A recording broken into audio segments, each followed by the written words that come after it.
வணக்கம் நண்பர்களே. இன்று நாம் பார்க்கப் போகும் புஸ்தகத்தின் பெயர் react to nothing dash how to become dangerously confident. இந்த புத்தகத்தின் தலைப்பை கேட்டவுடன் சிலருக்கு ஒரு சந்தேகம் வரலாம். எதற்கும் எதிர்வினை காட்டக்கூடாதா? அப்படியென்றால் மனிதர்களாக வாழ்வதன் அர்த்தம் என்ன? உண்மையில் இந்த புத்தகம் சொல்வது அதுவல்ல. இந்த புத்தகம் சொல்லும் மிக முக்கியமான கருத்து, உங்கள் வாழ்க்கையை மற்றவர்களின் செயல்கள் நிர்ணயிக்கக் கூடாது.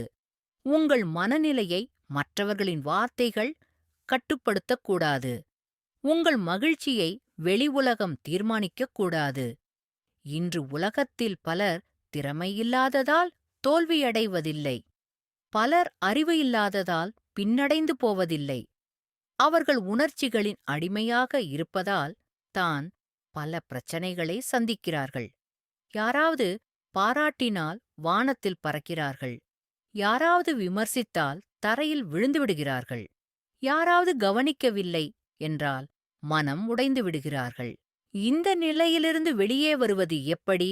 அதற்கான பதிலைதான் இந்த புத்தகம் சொல்ல முயற்சிக்கிறது. இப்போது இந்த பயணத்தை ஆரம்பிப்போம். அத்தியாயம் 1. நம்மை உண்மையில் பாதிப்பது என்ன? ஒரு நாள் ஒரு இளைஞன் தனது நண்பருடன் நடந்து கொண்டிருந்தான்.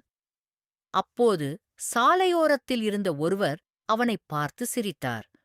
உடனே அந்த இளைஞனுக்கு கோபம் வந்தது. ஏன் என்னை பார்த்து சிரிக்கிறார் என்று எண்ண ஆரம்பித்தான். அவன் நாள் முழுவதும் அதையே நினைத்து கவலைப்பட்டான். ஆனால் உண்மையில் அந்த மனிதர் அவனைப் பார்த்து சிரிக்கவே இல்லை. தனக்கு ஞாபகம் வந்த ஒரு விஷயத்தை நினைத்து சிரித்தார். இப்போது கேள்வி என்ன? அந்த இளைஞனை பாதித்தது யார்? சிரித்த மனிதரா? இல்லை, அவனுடைய எண்ணங்கள்தான்.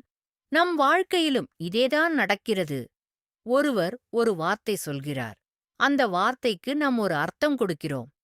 பிறகு அந்த அர்த்தத்திற்கே நாம் உணர்ச்சி பூர்வமாக எதிர்வினை செய்கிறோம்.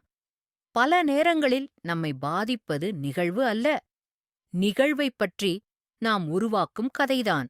அதனால்தான் 2 மனிதர்கள் ஒரே பிரச்சனையை சந்தித்தாலும் ஒருவருக்கு அது பேரழிவாகத் தெரிகிறது, மற்றொருவருக்கு அது ஒரு சாதாரண சவாலாகத் தெரிகிறது. வித்தியாசம் சூழ்நிலையில் இல்லை, வித்தியாசம் மனநிலையில் இருக்கிறது. அத்தியாயம் 2. ஏன் நாம் அதிகமாக ரியாக்ட் செய்கிறோம்? மனித மூளை ஒரு பாதுகாப்பு கருவி. அதன் முக்கிய வேலை நம்மை பாதுகாப்பது. ஆனால் சில சமயங்களில் அது தேவைக்கு அதிகமாக செயல்படுகிறது. ஒருவர் நம்மை விமர்சித்தால் மூளை அதை ஒரு தாக்குதலாக நினைக்கிறது.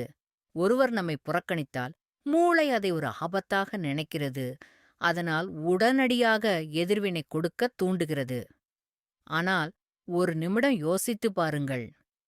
ஒருவர் உங்களைப் பற்றி தவறாகப் பேசினால் உங்கள் திறமை குறைந்து விடுமா? இல்லை. ஒருவர் உங்களை விரும்பவில்லை என்றால் உங்கள் மதிப்பு குறைந்து விடுமா? இல்லை. ஒருவர் உங்களை புரிந்து கொள்ளவில்லை என்றால் நீங்கள் தவறான மனிதராக மாறிவிடுவீர்களா? இல்லை. ஆனால் நாம் என்ன செய்கிறோம்? ஒவ்வொரு விஷயத்திற்கும் உணர்ச்சி வசப்பட்டு பதிலளிக்கிறோம். அதன் விளைவாக நமது ஆற்றலை வீணடிக்கிறோம். அத்தியாயம் 3. அமைதியின் மறைந்த சக்தி. ஒரு பழமொழி உண்டு. ஆழமான நதிகள் அமைதியாக ஓடும், சிறிய ஓடைகள்தான் அதிக சத்தம் போடும்.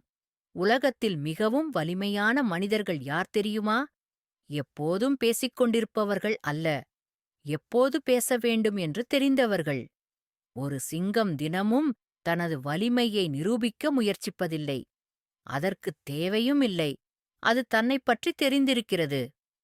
அதேபோல் உண்மையான தன்னம்பிக்கை கொண்ட மனிதர்கள் எல்லோரிடமும் தங்களை நிரூபிக்க முயற்சிக்க மாட்டார்கள். யாராவது தவறாகப் புரிந்து கொண்டால் அவர்கள் அமைதியாக இருப்பார்கள். யாராவது விமர்சித்தால் அவர்கள் தேவையானதை மட்டும் எடுத்துக்கொள்வார்கள்.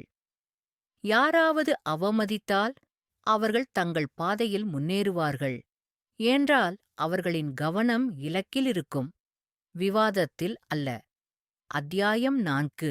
மற்றவர்களின் அப்ரூவல் என்ற அடிமைத்தனம். ஒரு பெரிய பிரச்சனை என்ன தெரியுமா?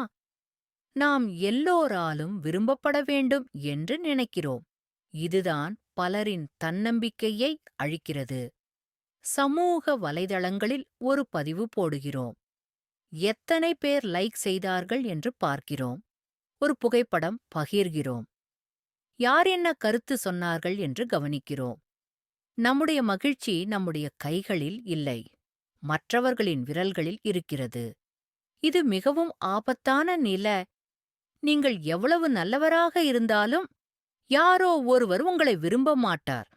நீங்கள் எவ்வளவு நேர்மையாக இருந்தாலும் யாரோ ஒருவர் உங்களை தவறாக புரிந்துகொள்வார். அது இயல்பானது. அதை ஏற்றுக்கொள்ள கற்றுக்கொள்ள வேண்டும்.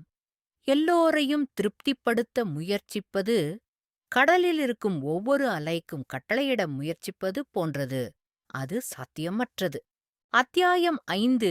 உண்மையான கான்ஃபிடன்ஸ் என்றால் என்ன? பலர் கான்ஃபிடன்ஸ் என்றால் தைரியமாக பேசுவது என்று நினைக்கிறார்கள். அது ஒரு பகுதி மட்டுமே.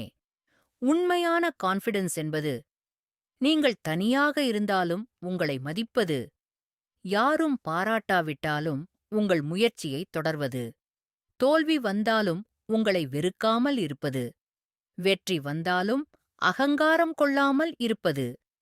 ஒரு மரம் பழம் தரும்போது சத்தம் போடாது. அதன் செயல் அதற்காக பேசும்.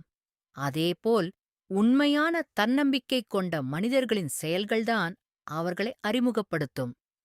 அவர்கள் தங்களைப் பற்றி அதிகமாக பேச வேண்டிய அவசியம் இருக்காது. அத்தியாயம் 6. Dash emotional control. ஒருவர் உங்களை கோபப்படுத்தினார் என்றால் அவர் உங்கள் மனதின் கதவைத் திறந்து உள்ளே வந்துவிட்டார் அப்படின்ற அர்த்தம். ஒருவர் ஒரு வார்த்தை சொன்னார். நீங்கள் ஒரு நாள் உள்ள புறம்பாந்து அதைப் பற்றி யோசிக்கிறீர்கள். யார் வென்றார்கள்? அவர் என்றால் அவர் உங்கள் கவனத்தை கைப்பற்றிவிட்டார். இந்த புஸ்தகம் சொல்லும் ஒரு முக்கியமான பாடம். உடனடி எதிர்வினையை தாமதப்படுத்துங்கள். கோபம் வந்தால் உடனே பதில் சொல்லாதீர்கள். வருத்தம் வந்தால் உடனே முடிவு எடுக்காதீர்கள். மகிழ்ச்சி வந்தால் உடனே வாக்குறுதி கொடுக்காதீர்கள். உணர்ச்சிகள் தற்காலிகம். ஆனால் நாம் எடுக்கும் முடிவுகள் நீண்டகால விளைவுகளை ஏற்படுத்தும். அத்தியாயம் 7. டாஷ் டிட்டாச்மெண்ட் எனும் வாழ்க்கைத்திறன் டிட்டாச்மெண்ட் அப்படின்ற வார்த்தையை பலர் தவறாக புரிந்து கொள்கிறார்கள். அது அன்பில்லாமல் இருப்பது அல்ல, அது அடிமையாகாமல் இருப்பது. ஒரு விஷயம் கிடைத்தால் மகிழ்ச்சி, கிடைக்கவில்லை என்றால் பொன்னை வாழ்க்கை முடிந்துவிட்டது என்று நினைக்கக்கூடாது. ஒருவர் நம்மளை நேசித்தால் நன்றாக இருக்கிறது, நேசிக்கவில்லை என்றால் நம்முடைய மதிப்பு குறைந்து விடவில்லை. இந்த மனநிலையே மன வலிமையை உருவாக்குகிறது. பயம் குறைகிறது. பயம் குறைந்தால் தன்னம்பிக்கை அதிகரிக்கிறது. அத்தியாயம் 8. டாஷ் தோல்வியை எப்படி பார்க்க வேண்டும்? பலர் தோல்வியை ஒரு தீர்ப்பாக பார்க்கிறார்கள். ஆனால் வெற்றியாளர்கள் தோல்வியை ஒரு தகவலாக பார்க்கிறார்கள். ஒரு குழந்தை நடக்க கற்றுக்கொள்ளும்போது எத்தனை முறை விழுகிறது? பல முறை. அது ஒவ்வொரு முறையும் நான் நடக்கத் தகுதியற்றவன் என்று நினைத்தால் என்ன ஆகும்? அது ஒருபோதும் நடக்கக் கற்றுக்கொள்ளாது. ஆனால் அது விழுந்தாலும் மீண்டும் எழுகிறது. அதனால்தான் வெற்றி பெறுகிறது. வாழ்க்கையிலும் இதே விதிதான். தோல்வி என்பது முடிவு அல்ல, அது ஒரு பின்னூட்டம். அத்தியாயம் 9. Dash silence as a super power. சில நேரங்களில் பேசாமல் இருப்பதுதான் மிகப் பெரிய வெற்றி.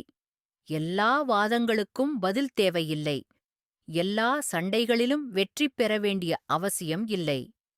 சிலர் உங்கள் நேரத்தை வீணடிக்கவே விவாதம் செய்கிறார்கள். சிலர் உங்களை கோபப்படுத்தவே கேள்விகள் கேட்கிறார்கள். அந்த நேரத்தில் அமைதியாக விலகிச் செல்வது பலவீனம் அல்ல, அது புத்திசாலித்தனம். அத்தியாயம் 10.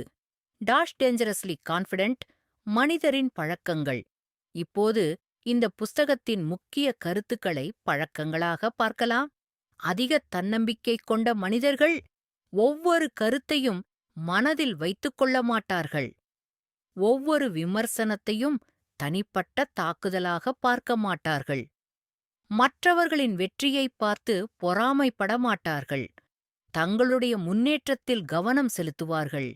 தங்கள் உணர்ச்சிகளை கவனிப்பார்கள். அவற்றின் அடிமையாக மாட்டார்கள்.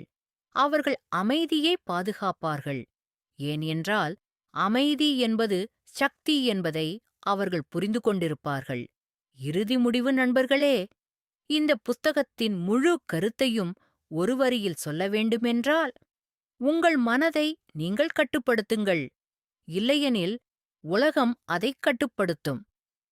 எதற்கும் எதிர்வினை காட்டாதீர்கள் என்று இந்த புத்தகம் சொல்லவில்லை.